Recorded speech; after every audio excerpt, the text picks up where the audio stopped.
Hello dear friends, બહુ અગત્યનું અને બહુ મજાનું ચેપ્ટર ભૂમિતિ માટેનું પહેલું ચેપ્ટર ત્રિકોણ આપણે શીખી રહ્યા છીએ.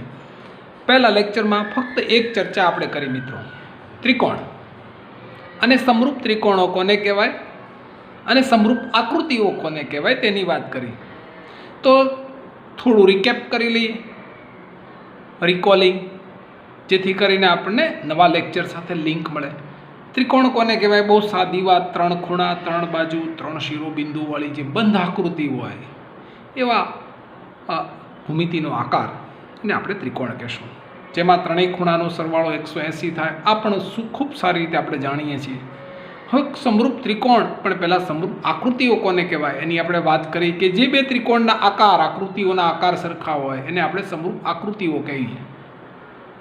પણ આમાં હજી પરફેક્શનમાં જઈએ છીએ. કદ સમાન હોય તે જરૂરી નથી, કદાચ હોય ને કદ સમાન તો વાંધો નથી, તો આકૃતિ સમાન થવાની જ છે મિત્રો. પણ માનો કે આકૃતિઓ જ સમાન છે, આકાર, આકૃતિઓના આકાર, તો પણ આપણે એને સમરૂપ આકૃતિઓ કહેશું. એમાં આપણે સમરૂપ આકૃતિઓમાં વર્તુળ વિશે વાત કરી હતી. બધી જ ત્રિજ્યા સમાન ન હોવાથી તે એકરૂપ નથી, પણ જો ત્રિજ્યા સમાન હોય તો એને એકરૂપ વર્તુળો કહેશું. અને બધા જ વર્તુળોનો આકાર સમાન છે, તેથી બધી આકૃતિઓ સમરૂપ આકૃતિઓ છે, એટલે એને સમરૂપ વર્તુળો આપણે કહ્યા હતા. આકાર સરખા હોય છે, તેથી આપણે એને સમરૂપ આકૃતિઓ કહી છે. એવી રીતે આપણે ટેક્સ્ટ બુકમાં જોયું હતું, ચોરસ આકૃતિઓ સમાન છે, તેથી સમરૂપ ચોરસ છે. ત્રિકોણ બધી જ આકૃતિઓ સમાન છે, તેથી આપણે એને સમરૂપ ત્રિકોણ પણ કહ્યા. પણ યાદ રાખો મિત્રો, સમબાજુ ત્રિકોણ જેના બધા ખૂણા એક સરખા હોય, 60-60-60, અને બધી બાજુ પણ સરખી હોય, અને સમબાજુ કહીએ કે સમકોણ ત્રિકોણ કહીએ, બંને સરખા છે મિત્રો. હવે ખ્યાલ આવે છે આપણને. બધા જ સમબાજુ ત્રિકોણો હંમેશા સમરૂપ હોય છે. જો એકરૂપ આકૃતિઓ હોય તો તે બધી જ સમરૂપ હોય છે. પરંતુ સમરૂપ આકૃતિઓ કોઈ દિવસ બધી જ સમરૂપ આકૃતિઓ એકરૂપ હોય તે જરૂરી નથી. એની આપણે છેલ્લે વાત કરેલી છે. એક વર્તુળ અને એક ચોરસ લઈએ તો સમરૂપ હોય ન હોય, કારણ કે બંને જુદા જુદા આકાર ધારણ કરેલા છે, એટલે સમરૂપ ન કહેવાય. એક ત્રિકોણ અને એક ચોરસ સમરૂપ હોય ન હોય, કારણ કે બંનેના આકાર અલગ અલગ છે. આવી આપણે છેલ્લે વાત કરેલી. પછી એક કન્ક્લુઝન ઉપર મિત્રો આપણે પહોંચ્યા હતા, એને આપણે યાદ કરવું છે. વચ્ચેની છેલ્લે આપણે એવી વાત ઉપર મિત્રો પહોંચ્યા છીએ કે સમરૂપ ત્રિકોણ કોને કહેવાય? કે જે બે ત્રિકોણના અનુરૂપ ખૂણાઓ સમાન હોય અને બાજુઓ અનુરૂપના ગુણોત્તર પણ સમાન હોય, તો તેવા બંને કન્ડિશન, બંને શરતનું જો પાલન થતું હોય તો એને આપણે સમરૂપ ત્રિકોણો કહેવાય. આવી સમરૂપતાને ત્રિકોણની સમરૂપતા કહેવાય. તો એ સમરૂપતાના આધારે આપણે એક વાત છેલ્લે લખી હતી મિત્રો. થેલ્સ શું કહે છે મિત્રો? કે બે સમકોણીય ત્રિકોણમાં, સમકોણીય એટલે બેધા ખૂણા સરખા હોય, પ્રત્યેક બે અનુરૂપ બાજુઓ લેવાની, એની જોડનો ગુણોત્તર સમાન હોય છે. જોઈએ આપણે, જો આ બે સમકોણીય ત્રિકોણ છે, જુઓ એમાં પ્રત્યેક જોડ, આ જોડ અને આ જોડ, આ જોડ અને આ જોડનો ગુણોત્તર સરખો હોય. જો આનો ગુણોત્તર 6/8, આનો ગુણોત્તર પણ 6/8, એટલે થેલ્સે બહુ સારી વાત, બહુ સારું વિધાન આપ્યું છે આપણે. એના ઉપરથી એક એના પ્રમેય ઉપર જવું છે આપણે કે બે સમકોણીય એટલે બેના ખૂણા સરખા હોય, એટલે બધા ખૂણા સરખા હોય. સમકોણીય ત્રિકોણમાં પ્રત્યેક બે અનુરૂપ બાજુઓની જોડનો ગુણોત્તર સમાન હોય છે. તેને થેલ્સનું થિયરમ કહેવાય છે. અને આ થેલ્સના થિયરમને આધારે આપણે તેનો પ્રમેય તારવવો છે. એ પહેલાં થોડીક એના બેઝિક કન્સેપ્ટ જ્યાં લેવાના છે એની મારે વાત કરવી છે. તમે અહીં આકૃતિ જુઓ છો. આકૃતિનું મારે ક્ષેત્રફળ જોવું હોય, માનો કે ADEનું ક્ષેત્રફળ ત્રિકોણ છે, તો એનું ક્ષેત્રફળ 9મા ધોરણમાં શીખ્યા છો. કોઈ પણનું ક્ષેત્રફળ લખવું હોય તો ખાલી ADE લખીએ એટલે સમજી જવાય. શું બતાવે છે મિત્રો? ત્રિકોણ ADEનું ક્ષેત્રફળ બતાવે છે. આવું આપણે શોર્ટ ફોર્મ શીખ્યા છીએ 9મા ધોરણમાં. ત્રિકોણ ADEનું ક્ષેત્રફળ બરાબર ADE, આવું આપણે લખી શકીએ છીએ શોર્ટ ફોર્મ માટે. આ ક્ષેત્રફળ માટેનો સિમ્બોલ છે. હવે હું અહીંયા જ્યાં જ્યાં ક્ષેત્રફળનો ઉપયોગ કરશું ત્યારે આવું હું લખું છું, તો આ સમજવાનું તમારે. આ ત્રિકોણ ADEનું ક્ષેત્રફળ બતાવે છે. ચાલો જોઈએ આપણે. આ ત્રિકોણ ADEનું ક્ષેત્રફળ જોવું હોય તો આપણે 3 રીતે 9મા ધોરણમાં શીખ્યા છીએ. એક, જો સમબાજુ ત્રિકોણ હોય તો √3/4 એ સ્ક્વેરથી આપણે એનું ક્ષેત્રફળ જોઈએ છીએ. પણ એક બહુ મજાની રીત છે કે પાયો ગુણ્યા વેધ. આ પાયો લઈએ અને આને વેધ કહીએ. આ વેધ અને આના માટે પાયો છે. તો આઈડીનું ક્ષેત્રફળ મારે જ્યારે શોધવું હોય તો શું કરીશું? 1/2 પાયો ગુણ્યા વેધ. આવો આપણે સાદું ત્રિકોણના ક્ષેત્રફળ માટેનું બહુ પ્રચલિત સૂત્ર છે. યાદ રાખો, વેધ કોને કહેવાય મિત્રો? વેધ માટે બહુ અગત્યનો કન્સેપ્ટ આપણે જોવો છે. માનો કે આ ત્રિકોણ છે એ લઘુકોણ છે, તો આ પાયો અને આ વેધ બરોબર સમજી શકાય એવી વાત છે. વેધ એટલે શું મિત્રો? બહુ સાદી વાત કરું કે સામેની બાજુને લંબ રેખાખંડ, એને વેધ કહેવાય. પણ બીજી એક વ્યાખ્યા વેધ માટે બહુ પ્રચલિત અને બહુ બેઝિક વ્યાખ્યા જોઈએ તો લંબ રેખાખંડ કરો પણ સામેની બાજુને સમાવતી રેખા પરનો લંબ રેખાખંડ. આ એક બરોબર યાદ રાખજો મિત્રો, એને કહેશું વેધ. અંગ્રેજીમાં એને ઓલ્ટિટ્યુડ કહેવાય અને ક્યારેક આપણે એને હાઇટ નામનો સિમ્બોલ પણ આપીએ છીએ. આ વાત અહીંયા સમજાય કે લઘુકોણ ત્રિકોણ હોય તો વેધ જે છે એ પાયા ઉપર એક્ઝેક્ટ આવી જશે. માનો કે કાટકોણ ત્રિકોણ હોય, આ કાટકોણ ત્રિકોણ મેં દોર્યો છે, તો વેધ કયો થશે? આને આપણે વેધ કહેશું અથવા આને પણ વેધ કહેશું, જેને કહેવું હોય તા ચાલે. આને આપણે પાયો કહ્યો હોય તો આને વેધ કહેવાય, આને પણ વેધ કહેવાય મિત્રો. લંબ રેખાખંડ, જો આ પણ લંબ રેખાખંડ છે આને અનુરૂપ, અને આ પણ લંબ રેખાખંડ છે આ રેખાખંડને અનુરૂપ. એટલે વેધ કોણ થશે? કાટકોણ ત્રિકોણમાં વેધ થશે કાટખૂણો સમાવતી બાજુ. લઘુકોણ ત્રિકોણમાં વેધ થશે પાયા પરનો લંબ રેખાખંડ. અને હવે આ તો કાટકોણ છે, આ લઘુકોણ છે. હવે હું ગુરુકોણ ત્રિકોણ દોરું છું. તમે બધા જાણો છો ગુરુકોણ ત્રિકોણ એટલે શું મિત્રો? તો કે 90 કરતાં જે મોટો ખૂણો બનાવે, એક ખૂણો 90 કરતાં મોટો હોય, જો આ ખૂણો 90 કરતાં મોટો છે એટલે આને આપણે કેવો ત્રિકોણ કહેશું? ગુરુકોણ ત્રિકોણ કહેશું. હવે મારે ગુરુકોણ ત્રિકોણમાં વેધ દોરવું હોય મિત્રો તો શું કરવું પડે? તો ગુરુકોણ ત્રિકોણમાં જ્યારે વેધ દોરવાનો થાય મિત્રો, ત્યારે લંબ રેખાખંડ કરો. જો મારે અહીંથી લંબ રેખાખંડ દોરવો હોય તો હું શું કરું મિત્રો? તો લંબ રેખાખંડ કાંઈ આમ થશે નહીં. જો મિત્રો 90નો ખૂણો બનાવવો જોઈએ તો લંબ રેખાખંડ કયો થશે મિત્રો? ખબર છે? આ લંબ રેખાખંડ થશે આપણા માટે. તો હવે વ્યાખ્યા ફરીથી વાંચીએ. સામેની બાજુને સમાવતી રેખા શબ્દ છે. તો સામેની બાજુ કઈ છે? આ એને સમાવતી રેખા ભલે 12 હોય, યસ. જો આ સમાવતી આખી રેખા હું દોરું મિત્રો, તો આખી રેખાને સમાવતી હું રેખાની લાઈન ડ્રો કરું આખી. તો સામેની બાજુને સમાવતી રેખા પરનો લંબ રેખાખંડ એટલે મારો વેધ જે છે અહીંયા આવશે. ક્યાં? ગુરુકોણ ત્રિકોણમાં વેધ છે એ ત્રિકોણની બહાર આવશે, યસ આવશે.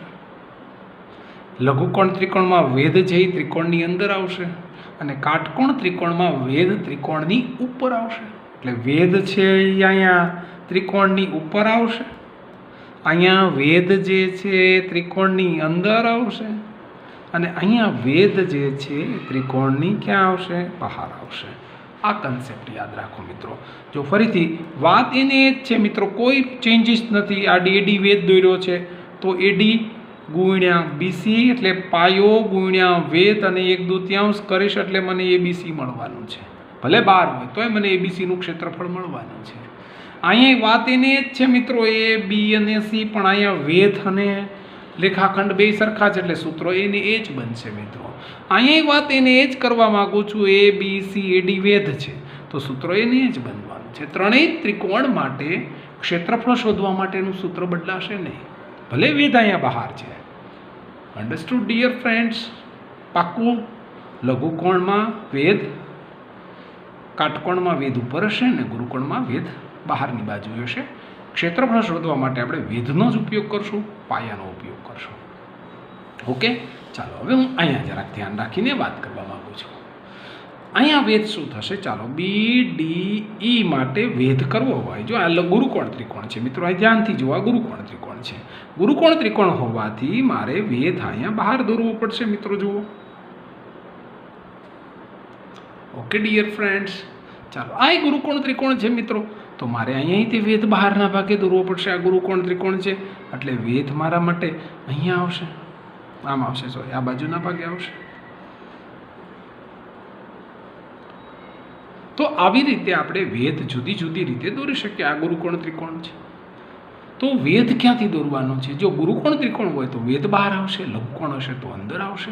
આ લઘુકોણ ત્રિકોણ છે તો વેધ અંદર આવશે. અને વ્યાખ્યા શું, એટલે સૂત્ર શું? ત્રિકોણનું ક્ષેત્રફળ બરાબર 1/2 પાયો ગુણ્યા વેધ. આ સૂત્રનો આપણે ઉપયોગ કરી અને મિત્રો બહુ સરસ મજાનો એક પ્રમેય, એ આપણે થેલ્સનો પ્રમેય જેને કહેવાય શીખવો છે. જો મિત્રો ખૂબ અગત્યનો પ્રમેય છે. આપણે હજી આમ જોઈએ તો ગણિતમાં પહેલો પ્રમેય જોઈએ છે અને બોર્ડની પરીક્ષામાં બી પેપર સ્ટાઇલ છે કે પ્રમેય ચોક્કસ પૂછાય છે, પણ એની ઓપ્શનમાં એક રાઇડલ્સ એટલે ભૌમિતિક કૂટ પ્રશ્ન પણ પૂછાય છે. યાદ રાખો મિત્રો, જેવો પ્રમેય ભણો છો એ જ પ્રકારના ભૌમિતિક કૂટ પ્રશ્નો છે. ખાલી લોજિક લગાવી અને આપણે કેમ પક્ષ સાધ્ય અને સાબિતી કરીએ છીએ એમ આપણે સાબિત કરવાનું છે. પણ અહીંયા બહુ અગત્યનો પ્રમેય જોવા જઈએ છીએ. પ્રમેય શું છે? થેલ્સનો પ્રમેય, એવું એનું વિધાન છે. પરીક્ષામાં ક્યારેક થેલ્સના પ્રમેય તરીકે પૂછાય અને ક્યારેક આપણને સમપ્રમાણતાના મૂળભૂત પ્રમેય એવું પણ નામ આપીને પૂછે છે. મિત્રો બહુ ધ્યાનથી અભ્યાસ કરજો, બહુ મજાનો પ્રમેય છે. અને જો લોજિકલ છે એટલે જો થોડી વાર ધ્યાન રાખો ને તો આઈને આ પ્રમેય તમને આવડી જશે. જોઈએ આપણે વિધાન શું છે, પ્રતિજ્ઞા શું છે, શબ્દોમાં શું લખ્યું છે ને આપણે એને એ ગાણિતિક ભાષામાં ભૌમિતિક રીતે સાબિત કરશું.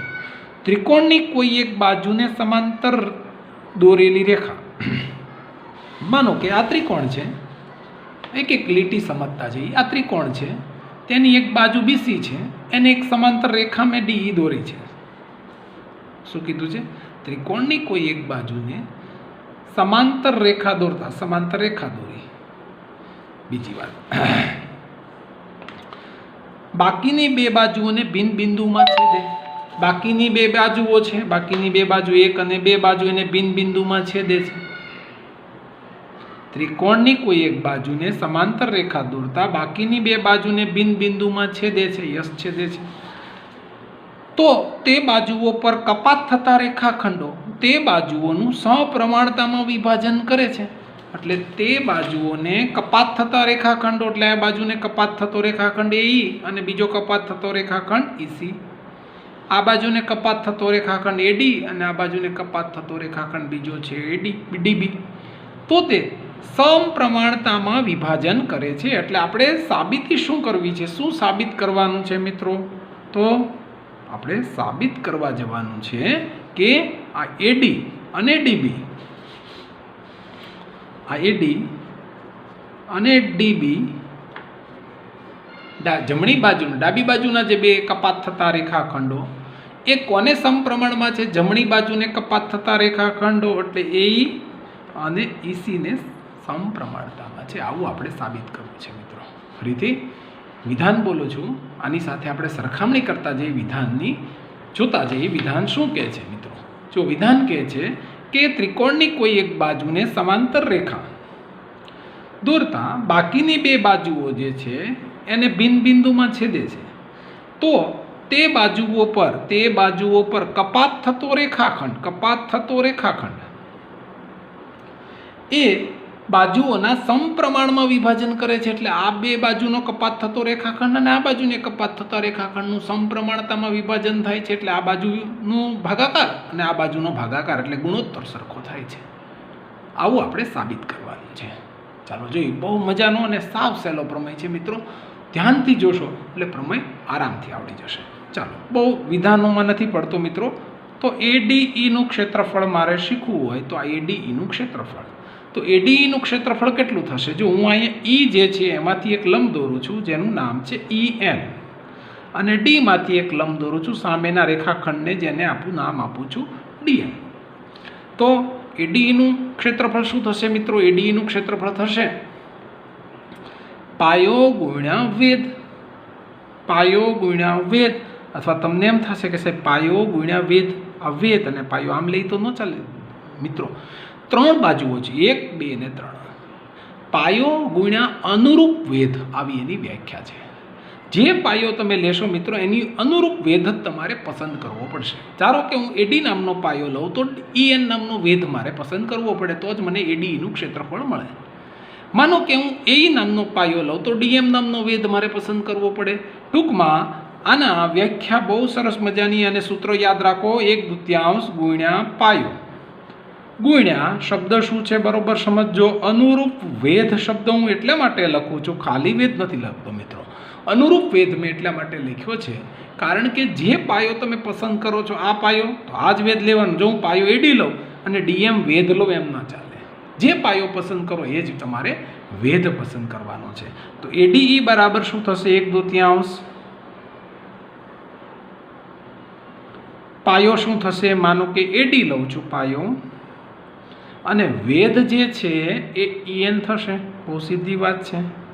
આને હું પરિણામ નંબર 1 આપીશ, યાદ રાખજો મિત્રો. ચાલો હવે અહીંયા હું એક રેખાખંડ બનાવું છું BE, એટલે મને એક બીજો ત્રિકોણ બને છે. જો ધ્યાનથી તમે જોઈ શકો છો આ ત્રિકોણ બન્યું. કયો ત્રિકોણ બન્યું? જેનું નામ છે BED. જો બન્યો છે મિત્રો ત્રિકોણ આ BED. તો BDE માટે મારે હવે જો ક્ષેત્રફળ જોવું હોય તો શું થશે? 1/2 પાયો ગુણ્યા વેધ. હવે માનો કે હું પાયો BD લઉં, જોજો બરોબર, પાયો BD લો તો વેધ EN થશે, યસ થશે, કારણ કે ગુરુકોણ ત્રિકોણ છે મિત્રો. જો હમણાં શીખ્યા હતા આપણે, ગુરુકોણ ત્રિકોણમાં વેધ ક્યાં આવશે મિત્રો? બહારના ભાગે આવશે. જો આ કન્સેપ્ટ સમજાઈ જાય, ફરીથી કહું છું, ગુરુકોણ ત્રિકોણમાં વેધ ક્યાં આવશે? બહાર આવશે. આ ગુરુકોણ ત્રિકોણ છે એટલે મારે વેધ ક્યાં પસંદ કરવો પડે? બહારના ભાગે. એટલે 1/2 માનો કે BD તો વેધ કયો થશે? EN થશે. આ 2 નંબરનું સમીકરણ થશે. મેં શું કામ આવું પસંદ કર્યું મિત્રો? એટલા માટે કે આ ત્રિકોણનો વેધ મેં આ બાજુ પસંદ કર્યો એટલે મારે નીચેના ત્રિકોણમાં પણ ત્રિકોણ આ બાજુ પસંદ કરવો પડશે. એટલે 2 કામ થઈ ગયા મારા. ADE ત્રિકોણનું ક્ષેત્રફળ અને BDE ત્રિકોણના ક્ષેત્રફળ બંને મળી ગયા. બંને માટે વેધ EN કોમન થઈ ગયો. એટલા માટે મેં આ ત્રિકોણ આ બાજુ સિલેક્ટ કર્યો છે. તમે પણ યાદ રાખજો મિત્રો સિલેક્શનમાં. સૂત્ર તો બધાને આવડી જશે. હવે પહેલું અને બીજું પરિણામ જુઓ, એને બેનો ભાગાકાર કરો. ADE અને BDE બરાબર 1/2 AD ગુણ્યા EN અને અહીંયા BD ગુણ્યા EN. જુઓ 1/2 ગોન, EN ગોન, એટલે શું વધ્યું મિત્રો? ધ્યાનથી જુઓ, ADE છેદમાં BDE બરાબર AD છેદમાં BD. આ નંબર આપણે આપી દઈએ 3. જો મિત્રો 3 સમીકરણો આપણને બની ગયા છે. ધ્યાન રાખજો મેં કશું નથી કર્યું. ADનું ક્ષેત્રફળ શોધ્યું છે, અહીંયા જો પાયો ગુણ્યા વેધ. BDનું ક્ષેત્રફળ શોધ્યું છે, પાયો ગુણ્યા વેધ. બરોબર, એક કામ ક્લિયર. બંનેના ક્ષેત્રફળનો ભાગાકાર કર્યો છે. ઓકે ડિયર ફ્રેન્ડ્સ, ચાલો હવે હું આ બાજુના ત્રિકોણમાં પ્રવેશ કરું છું. ચાલો આ બાજુ હવે ADEનું પાછું ક્ષેત્રફળ લઉં તો શું થશે? 1/2 પાછું. હવે આખું સૂત્ર 1/2 પાયો ગુણ્યા વેધ.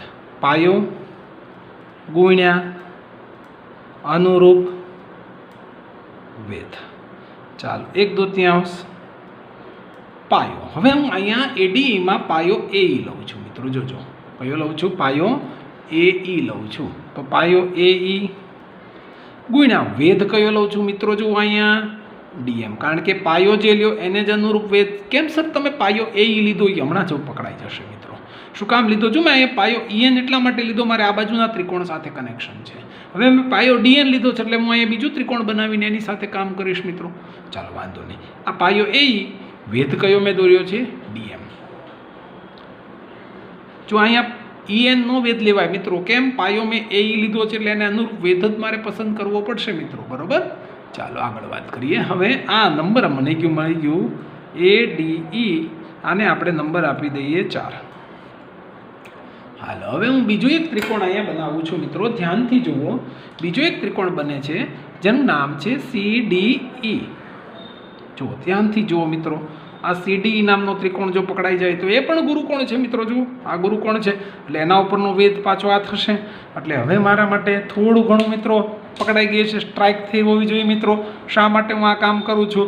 હવે હું લઉં છું CDE બરાબર 1/2 ગુણ્યા શું થશે 1/2. આ પાયોમાં નો કે સી લઉં તો વેધ શું થશે DM, કારણ કે ગુરુકોણ ત્રિકોણ છે એટલે વેધ ક્યાં આવશે મિત્રો? બહારના ભાગે આવશે, એટલે CE ગુણ્યા DM. તો CE ગુણ્યા DM આ નંબર આપણને મળી જશે 5. ચાલો ધ્યાનથી જોઈએ. હવે જેમ અહીંયા 2 1 2 નો ભાગાકાર કરીને ત્રીજું મેળવ્યું એમ 4 5 નો ભાગાકાર કરીને છઠ્ઠું સમીકરણ મેળવીશ. એટલે ADE છેદમાં CDE બરાબર થશે 1/2 ગુણ્યા AE ગુણ્યા DM, અને આના માટે થશે 1/2 CE ગુણ્યા DM. તમે જોઈ શકો છો 1/2 ગોન, DM ગોન, એટલે શું મળશે મને? ADE છેદમાં CDE બરાબર શું મળશે મને? AE છેદમાં C નામનું સમીકરણ આપણને પ્રાપ્ત થશે. એટલે કેટલા સમીકરણો મળી ગયા? 6. મિત્રો ધ્યાનથી જુઓ ને તો તમને 6 સમીકરણ બહુ ઇઝીલી મળે. કેવી રીતે? આકૃતિને જુઓ, તમે સમજીએ કેવી રીતે 6 સમીકરણ મળ્યા. પહેલાં ADE એન નામનો વેદ પહેલું સમીકરણ, બીજું આ બાજુ થઈ ગયું BDE માટે બીજું સમીકરણ, પાયો ગુણ્યા વેદ, અને બેનો ભાગાકાર કરી નાખ્યો એટલે સમીકરણ આપણને 1 2 ને 3 મળી ગયા. એ જ રીતે વાત કરીએ ADE, જો મેં પાયો A લીધો, વેદ છે DM, એટલે મારે આ બાજુનું ત્રિકોણ પસંદ કરવો પડે. CDE તો પાયો, C તો વેદ થશે DM, કારણ કે ગુરુકોણ ત્રિકોણ છે. તો પહેલું ADE છેદમાં CDE બેનો ભાગાકાર કરું એટલે 6 સમીકરણો મને મળી ગયા. તો સમીકરણ જો 3 નંબર અને સમીકરણ નંબર 6, અને ધ્યાનથી જુઓ મિત્રો, તમે તો ADE કોમન છે, ADE કોમન છે, નીચે જુઓ BDE છે, અહીંયા CDE છે. તો ધ્યાનથી જુઓ, અહીંયા 2 ત્રિકોણ કયાની ચર્ચા કરવા માંગુ છું? BDE જુઓ આ, અને બીજો ત્રિકોણ કયો છે મિત્રો? CDE. હું બંને ત્રિકોણને જરાક અહીંયા હાઇલાઇટ કરવા માંગુ છું. જોજો હું બરોબર ધ્યાનથી હાઇલાઇટ કરું છું. ધ્યાનથી જોજો મિત્રો કેવી રીતે આપણે હાઇલાઇટ થયા છે એ બંને ત્રિકોણો. એ બંને ત્રિકોણોની મારે વાત કરવી છે. કયા 2 ત્રિકોણો મિત્રો? જોજો કયા 2 ત્રિકોણની વાત કરું છું? આ 2. જોજો એટલે આ બંને ત્રિકોણો કયો? એક BDE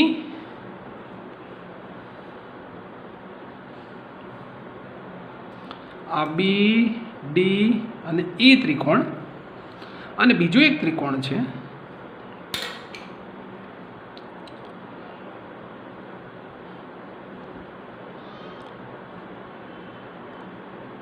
CDE ત્રિકોણ. આ બંને ત્રિકોણોને તમે જુઓ, મેં અહીંયા હાઇલાઇટ કર્યા જુઓ. પણ બંને ત્રિકોણમાં એક પ્રોપર્ટી કોમન છે કે બંને ત્રિકોણો એક સમાંતર રેખા જે છે, જુઓ સમાંતર રેખાની જોડ છે એની વચ્ચે આવેલા છે. ઓકે, અને બંને ત્રિકોણો એક પાયાની જોડ વચ્ચે આવેલા છે. જુઓ પાયો એક જ છે બેયનો, એટલે એક જ પાયો છે કોણ D, અને સમાંતર રેખાની જોડની વચ્ચે છે કઈ સમાંતર રેખા? DE અને BC. એટલે બંને પ્રોપર્ટી જ્યારે હોય ત્યારે આ બંને ત્રિકોણોના ક્ષેત્રફળ સરખા થાય. આ 9મા ધોરણમાં આવો એક પ્રમેય તમે શીખ્યા છો. ફરીથી મિત્રો, જ્યારે 2 ત્રિકોણો, અહીંયા જુઓ બંને ત્રિકોણો એક જ પાયા પર આવેલા છે, BD નામના પાયા પર આવેલા છે. તમે બંને ત્રિકોણ જુઓ, BDE તો પાયો D અને CDE તો પાયો DE. બીજી વાત કે બંને ત્રિકોણો સમાંતર રેખાની જોડની વચ્ચે આવેલા છે. સમાંતર રેખા તમે ધ્યાનથી જુઓ, એની જોડની વચ્ચે આવેલા છે. પક્ષમાં જ કીધું છે કે BC ને સમાંતર રેખા DE દોરો, જે બંને બાજુઓના રેખાખંડને એક એક બિંદુમાં છેદે છે. એટલે સમાંતર રેખાની જોડની વચ્ચે છે, એક જ પાયા પર છે, એટલે બંનેના ક્ષેત્રફળ મિત્રો સરખા થશે. Okay dear friends, clear? હવે એ વાતને હું અહીંયા લઉં છું. એટલે વાત એવી કહેવા માંગુ છું કે BDE બરાબર શું થશે મિત્રો? CDE. શું કામ એવું થશે મિત્રો? તો આપણે સમજીએ, કૌંસમાં લખીએ છીએ તો એક જ પાયા પર આવેલા છે. કયો પાયો છે મિત્રો? DE નામનો એક જ પાયા પર આવેલા છે. બીજું કેરેક્ટરિસ્ટિક્સ આનું શું છે મિત્રો? કે બંને ત્રિકોણ સમાંતર રેખાની જોડ ની વચ્ચે આવેલા છે.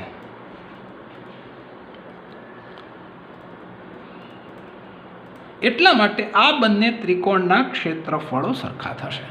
અને જો મિત્રો અહીંયા બંને સમીકરણ 3 અને 6 પણ યાદ રહી જાય એવા સમીકરણો છે કે બંને સમીકરણમાં અંશ ADED છે અને છેદમાં BD અને CDE છે, એટલે બંનેના ક્ષેત્રફળ સરખા છે. તો બંનેના ક્ષેત્રફળ સરખા હોય તો હું આવું લખી શકું કે ADE છેદમાં BDE જો હોય તો હું ADE કોમન રાખું તો BDની જગ્યાએ હું CDE પણ લખી શકું. શું કારણ છે મિત્રો? જો અહીંયા કારણ તમારી બાજુમાં રજૂ કરેલું છે કે બંને ત્રિકોણો એક જ પાયા પર આવેલા હોય અને સમાંતર રેખાની જોડની વચ્ચે જો આવેલા હોય તો 9મા ધોરણમાં ચતુષ્કોણના ચેપ્ટરમાં એક પ્રમેય શીખ્યા છો, એક વિધાન શીખ્યા છો, બહુ અગત્યનું વિધાન કે જેમાં બંને ત્રિકોણો એક પાયા પર અને સમાંતર રેખાના જોડની વચ્ચે આવેલા હોય તો બંને ત્રિકોણના ક્ષેત્રફળ સરખા હોય એટલે બંને ત્રિકોણો સમક્ષેત્ર હોય છે. એટલા માટે હું આ વિધાન લખી શકું છું. અને જો હું આ લખી શકું, તેથી હવે એક સાબિતી છે આપણી પાસે 3 નંબરનું સમીકરણ ADE અપન BDE બરાબર શું લખાય છે? AD અપન BD અને ADE અપન CDE બરાબર શું લખાય છે? AE અપન C. તો આ વિધાન જે આપણે સાબિત કરવાનું છે એ વિધાન થેલ્સ માટે સાબિત થઈ જાય છે. જો પ્રમેય ખૂબ સહેલો છે મિત્રો, ખાલી 3 ને આ બાજુ 3 સમીકરણો 6 સમીકરણો બનાવો અને 3 ને 6 સમીકરણ જે છે બન્યા છે એ બંનેની કમ્પેરિઝન કરો એટલે આખો પ્રમેય સાબિત થઈ જાય છે. પ્રમેયની પ્રતિજ્ઞા ખૂબ અગત્યની છે મિત્રો. ક્યારેક પ્રશ્નમાં આપણને પૂછાય છે થેલ્સનો પ્રમેય લખો અને સાબિત કરો, અથવા એવું પૂછાય સપ્રમાણતાનો મૂળભૂત પ્રમેય લખો અને સાબિત કરો. આ બંને રીતે પૂછાય તો આપણને આવડવું જોઈએ. ઓકે ડિયર ફ્રેન્ડ, ફરીથી આપણે વન્સ અગેન આને રિપીટ કરીએ છીએ. એની પ્રતિજ્ઞા પણ આપણને યાદ રહી જવી જોઈએ. ત્રિકોણ ABCમાં કોઈ એક બાજુને સમાંતર રેખા દોરતા આ રેખાખંડમાંના બંને બિંદુઓ એ બાકીના 2 રેખાખંડોને છેદે છે. આ રેખાખંડો બિંદુઓથી બનતા કપાત રેખાખંડો જે છે એના બાજુઓના માપ એકબીજાને સમપ્રમાણતામાં હોય છે. એટલે કપાત થતા રેખાખંડો અને આ બાજુ કપાત થતા રેખાખંડો એ બંને એકબીજાના ગુણોત્તરો સમપ્રમાણતામાં હોય છે. એવું આપણે સાબિત કરવાનું છે. સાબિત કરવા માટે આપણે ગુરુકોણ ત્રિકોણનો બહુ અગત્યનો ઉપયોગ કર્યો છે અને આપણે ખાસ યાદ રાખશું. ADEનું ક્ષેત્રફળ પાયો આ લેશું તો ખાસ યાદ રાખજો અનુરૂપ વેધ પસંદ કરવાનો છે, ખાલી વેધ ન પસંદ કરતા. એવી જ રીતે ADEનું ક્ષેત્રફળ 1/2 પાયો ગુણ્યા અનુરૂપ વેધ અને એવી જ રીતે આ બાજુનો ત્રિકોણ BDE લઈ અને બંનેનો ભાગાકાર કરીને કામ કરવાનું છે. એટલે બહુ સાદી અને તળપદી ભાષામાં વાત કરવી છે મિત્રો કે ત્રિકોણ જ્યારે દોરીએ અને સમાંતર રેખા કોઈ એક બાજુના રેખાખંડને એક સમાંતર રેખા જ્યારે દોરીએ ત્યારે જે 4 કટકા પડે છે, 4 રેખાખંડોનો કટકો પડે છે, એ ચારેય રેખાખંડોમાં ડાબી બાજુનો કટકો અનુરૂપ એવો જમણી બાજુનો કટકો જો લ્યો ને તો બંનેનો ગુણોત્તર સરખો આવે છે. આને અનુરૂપ આપણે દાખલાઓ પણ ભણવા છે મિત્રો. પણ બહુ અગત્યનું યાદ રાખજો મિત્રો, 6 સમીકરણ ભૂલાઈ ન જાય. ટેક્સ્ટબુકની અંદર આવા સમીકરણો નથી આપ્યા મિત્રો, પણ આપણે આ 6 સમીકરણો સાથે સાબિતી કરવાની છે. અને જ્યારે સાબિતી કરીએ એટલે આપણે આવી નિશાની પણ કરીએ છીએ. આ પ્રમેયનું પ્રતિવિધાન પણ સત્ય છે. યસ મિત્રો, પ્રતિવિધાન એટલે રિવર્સ સેન્ટેન્સ એ પણ સત્ય છે. તો આના આપણે થોડાક દાખલાઓ જોવા છે. કેવી રીતે દાખલા ગણી શકાય છે મિત્રો, આપણે એને જોઈએ. 2-3 નાના દાખલાઓ છે મિત્રો. જો આપણને 6.2ની અંદર આવા દાખલાઓ આપ્યા છે. અહીંયા કહી દીધું છે પહેલું જ તે થેલ્સના પ્રમેયનો કેવી રીતે ખબર પડે કે ઉપયોગ કરવાનો છે. પહેલું કીધું છે D અને BC સમાંતર છે. જો સમાંતર રેખાખંડ હોય તો સમાંતર રેખા D અને BC સમાંતર એટલે 1, 2, 3 ને 4 કટકા કપાત રેખાખંડો થાય છે. આ કપાત રેખાખંડો જે છે એનો ગુણોત્તર સરખો થાય છે. આવું થેલ્સે આપણને કહ્યું છે. ચાલો આપણે એનો દાખલો જોઈએ કે કેવી રીતે દાખલો ગણી શકાય મિત્રો. ચાલો આપણે જોઈએ કે થેલ્સના પ્રમાણે આ દાખલો જો ગણવો હોય મિત્રો તો કેવી રીતે ગણી શકાય. ચાલો હવે તો તમને આવડી ગયો છે આ દાખલો કેવી રીતે ગણાય છે મિત્રો. સાવ સહેલો દાખલો છે, તરત ખબર પડી જશે કે આ દાખલો ગણવા માટે આપણે કયા કન્સેપ્ટનો ઉપયોગ કરવાનો છે. ચાલો આપણે જોઈએ કયો કન્સેપ્ટ છે. જોઈએ આપણે આ જો બહુ સહેલો દાખલો છે મિત્રો, ધ્યાનથી જોજો, બરોબર ને. બહુ સહેલો દાખલો છે, થોડોક ધ્યાનથી જોવા પ્રયત્ન કરજો મિત્રો. કપાત રેખાખંડો છે, બીજું કાંઈ નહીં. જો અહીંયા એક વાત લખવી પડે. પહેલો દાખલો જોઈએ. ચાલો આમાં શું શું છે જરાક ધ્યાનથી જોઈએ, બરાબર. જો અહીંયા એક વાત કહી દીધી છે, ડીઈ સમાંતર બીસી છે. આવું કહ્યું હોય ને મિત્રો તો જ કામ થશે, થેલ્સનો પ્રમેય લાગશે. કારણ કે થેલ્સના પહેલા જ વિધાનમાં એવું કહ્યું છે કે બે સમાંતર રેખાખંડો હોવા જોઈએ. સમાંતર હોય તો જ થેલ્સના પ્રમેય પ્રમાણે કપાત રેખાખંડો અનુરૂપ ગુણોત્તર સરખો થશે, નકર નહીં થાય મિત્રો. એટલે આ વાત બહુ અગત્યની છે. આ વિધાન ફરજિયાત લખો તો જ સૂત્ર બનશે, નકર સૂત્ર લખી નહીં શકાય. ચાલો સૂત્ર લખીએ છીએ. કપાત રેખાખંડો એક જમણી બાજુનો લેવાનો, એડી અપોન બીડી. ચાલો એડી અપોન બીડી બરાબર આ બાજુનો કપાત રેખાખંડ લઈએ એ ઈ અપોન ઈસી. બરાબર. હવે એની કિંમતો મૂકીએ મિત્રો. જો એડી બરાબર આપણને 1.5 અને બીડી બરાબર 3, એટલે અહીંયા મૂકું છું એડી 1.5 અને બીડી બરાબર 3. એવી જ રીતે બીજું આપ્યું છે એ 1 અને ઈસી આપણે શોધવાનું છે. એમ તો આમ જુઓ ને, ઇન્ટેલિજન્ટ વિદ્યાર્થી હશે જોઈને ખબર પડશે ડબલનો સંબંધ છે. જુઓ મિત્રો, તો અહીંયા ડબલનો સંબંધ 2 જવાબ આવવો જોઈએ. ન આવે તો ટ્રાય કરીએ. 3 × 1 = 3 ઈસી. તો ઈસી બરાબર 3 સામે ગુણાકારમાં જશે એટલે 3 × 1 છેદમાં 1.5. આની સાથે ડોટ દુ 3 એટલે ઈસી બરાબર 2 × 1 એટલે આપણને જવાબ મળશે ઈસી બરાબર 2.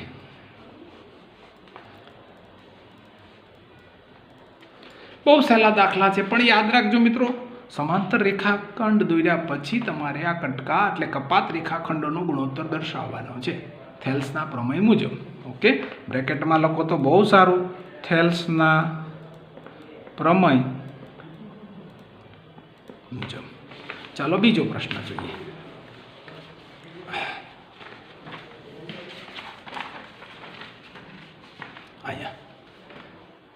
અહીંયા જોઈ શકો છો મિત્રો, એડી બીડી એઈ ઈસી, કારણ કે અહીંયા કહી દીધું છે ડીઈ અને બીસી છે.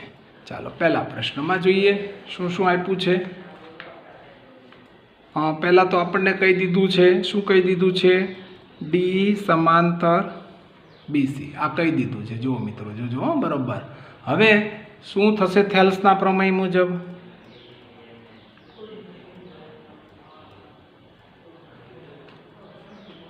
શું થશે? એડી અપોન ડીબી